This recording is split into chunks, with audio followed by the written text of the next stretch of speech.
നമുക്കൊന്ന് ആസ്പത്രിയിൽ പോയിട്ട് വന്നാലും. അച്ചാച്ചനെ ഇവിടുത്തെ ക്ലിനിക്കിൽ കാണിക്കാൻ വേണ്ടിയിട്ടാണ് നമ്മൾ പോയിട്ടുണ്ടായിരുന്നത്. അച്ചാൻ്റെ കാല് ഫുൾ നീരായിരുന്നു. അപ്പോൾ ക്ലിനിക്കിൽ കാണിച്ച മരുന്നും കാര്യങ്ങളൊക്കെ വാങ്ങിച്ചിട്ടുണ്ട്. പിന്നെ നമ്മൾ കടയിലേക്കായിരുന്നു പോയിട്ടുണ്ടായിരുന്നത്.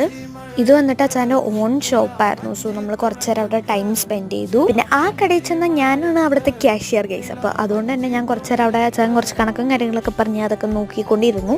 പിന്നെ ഇതാണ് ഗൈസ് അവിടുത്തെ അവസ്ഥ വന്നിട്ട്. ഒരു വണ്ടിക്ക് പോലും അവിടെ കയറാൻ പറ്റാത്ത അത്രയും ചെളിയും പുരണ്ടൊക്കെ ആയിരുന്നു അവിടെയൊക്കെ ഉണ്ടായിരുന്നത്. പിന്നെ നമ്മളിതേ വീട്ടിലേക്ക് തിരിച്ചു. പിന്നെ ഈ വീഡിയോ ക്ലിപ്പ് കണ്ടാൽ നിങ്ങൾക്ക് മനസ്സിലാവും പെട്ടെന്നാണ് മഴ പെയ്തിട്ടുണ്ടായിരുന്നത്. ഞാനിങ്ങനെ വീഡിയോ എടുത്തുകൊണ്ടിരിക്കുമ്പോൾ പെട്ടെന്ന് സഡനിലായിട്ട് ക്യാമറയിലേക്ക് മഴയും പെയ്തു. പിന്നെ ഈ വീഡിയോ ക്ലിപ്സ് ഒന്നും ഒട്ടും ക്ലാരിറ്റി ഉണ്ടാവില്ല, ബിക്കോസ് മഴയും പെയ്ത് ക്യാമറയിലേക്കാണ് വെള്ളം വീണിട്ടുണ്ടായിരുന്നത്. ഞാനത് അറിഞ്ഞിട്ടുണ്ടായിരുന്നില്ല. പിന്നെ നമ്മളൊരു മരച്ചോട്ടിലൊക്കെ നിന്നു, പക്ഷേ ആ വീഡിയോ ക്ലിപ്പാണ് ഇത്. പക്ഷേ അതിനൊന്നും ഒട്ടും ക്ലാരിറ്റി ഇല്ല. പിന്നെ അതെ നമ്മൾ തിരിച്ച് വീട്ടിലെത്തി. പിന്നെ റൂബിക്ക് കുറച്ചേരം എന്നെ കാണാത്തതിൻ്റെ വിഷമം ഉണ്ടായിരുന്നു. പിന്നെ അതൊക്കെ ആശ്വസിപ്പിച്ചു. അപ്പോൾ അത്രേ ഉള്ളൂ. Okay, by.